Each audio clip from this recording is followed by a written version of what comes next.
Netanyahu's controversial reading of history, even his fight to preserve the State of Israel, are questioned by many of Judaism's own religious authorities.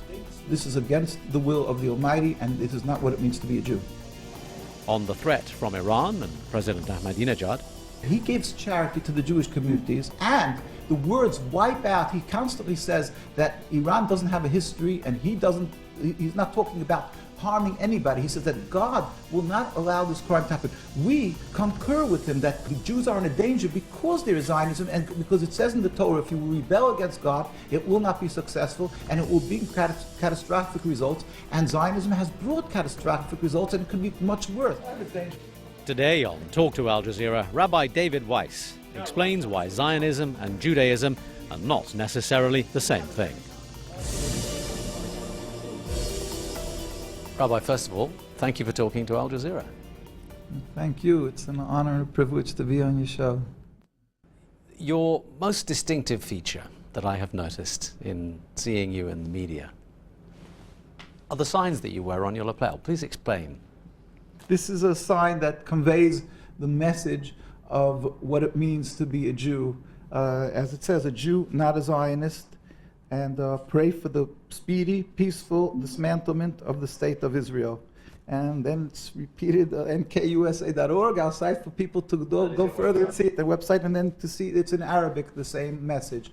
And basically it means that people, unfortunately, around the world see somebody as I am dressed, and they think that automatically I am dressed very religiously. I'm definitely a strong supporter of the State of Israel and of the occupation of the people of Palestine. And in truth, there could be nothing further from the truth.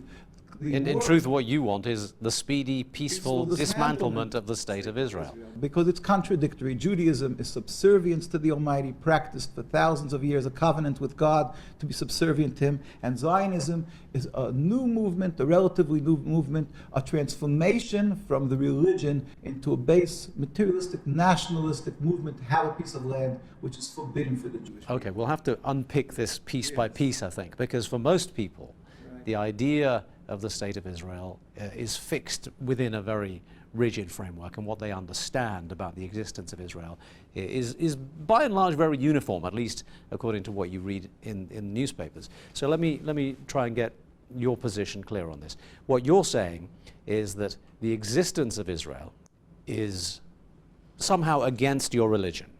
The Jewish religion forbids, since the destruction of the temple 2,000 years ago, we were given an edict, a decree by God, it's a prophecy of King Solomon, that we are not to attempt to recreate our sovereignty. Even 1 inch of Jewish sovereignty, even in an uninhabited land, is expressly forbidden.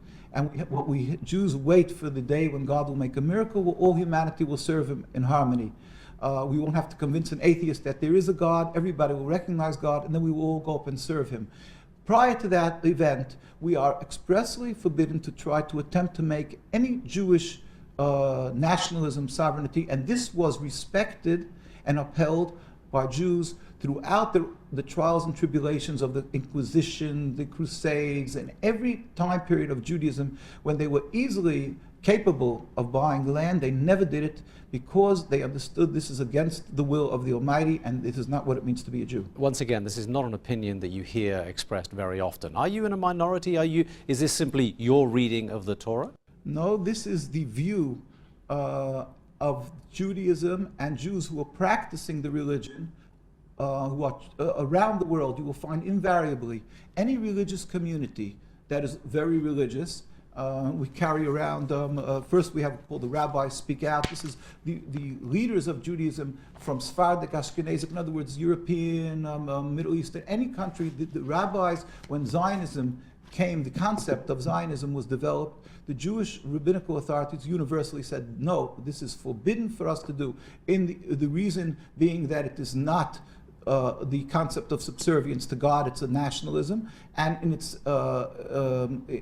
its actions, when it comes into fruition, when they created the state, the concept of stealing from people, killing, stealing, is all forbidden according to the Torah. So in every facet Zionism is a rebellion against the command of God. But what about the argument that a lot of them make, and that is that the Bible specifically says that this land was given to the Jewish people by God, and therefore it belongs to them? That is why Zionism decided, when they're making their national home, to make it in Palestine, because really the fathers of Zionism in the 1895, in the 1890s, when they made their first meetings, they discussed making their national home in Uganda, in Patagonia, and because they were anti-religious, Theodor Herzl, Ben Gurion, well, at that time Jabotinsky, Theodor Herzl, these people detested the religion, as we have a compilation of their writings. In his own diary, Theodor Herzl wrote that Jews should convert to Christianity. That would be the solution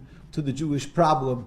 And it should be done in pride and music. On page 14 of his diaries, we will get to that with God's help. And he didn't circumcise his son. He openly wrote about this in the newspapers, that he's not circumcising his one son's hands. So they detested religion. They were looking for a practical area of that they would flourish, a land that would be fruitful, and to create a land. But then they realized, practically speaking, you need a massive backing as far as money goes, and the way to get that from the world is to go to Palestine and claim that they're doing God's will, they're the beginning of God's redemption, and therefore people should support them, because in the Torah it says that God gave the Jewish people the land.